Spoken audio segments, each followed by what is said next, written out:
সবাইকে জানাই শুভ সকাল। তোমরা কেমন আছো? আশা করি তোমরা সবাই খুব ভালো আছো। তো আমিও ভালো আছি।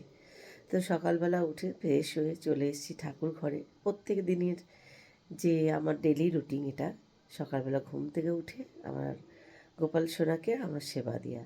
তো তোমাদের সাথে আমি সেটা শেয়ার করা হয় না, মাঝে মাঝে করতাম, তখন করা হয় না, কারণ প্রত্যেক দিন সকালবেলা উঠে এত তাড়াহুড়ো লেগে যায় যে তোমাদের সাথে আমি শেয়ারই করতে পারি না। কেননা মেয়ের সকালবেলা উঠে ভোরবেলা কলেজ চলে যায়, সকালবেলা বাড়ি থেকে বেরিয়ে যায়, ওকে রেডি করতে হয়।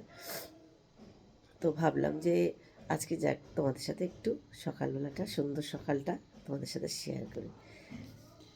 এই দেখো আমার গোপাল সোনাদের, কারণ প্রচণ্ড পরিমাণে ঠান্ডা পড়েছে, তো আমার গোপাল সোনাদেরকে কিন্তু শীতের পোশাক পরিয়ে গোপাল সোনাদেরকে রেডি করে দিয়েছে। আর সকালবেলা গোপাল সোনাদেরকে কিন্তু আমি স্নান দিই না, আমি মুখটা ভালো করে সুন্দর করে মুছিয়ে দিই এই অভ্র দিয়ে, ঠিক আছে, মুছিয়ে দিয়েছি।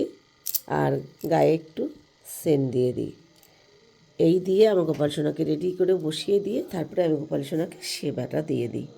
তো চলো, হরে কৃষ্ণ, রাধে রাধে। কেমন লাগলো অবশ্যই কমেন্ট করে জানিও।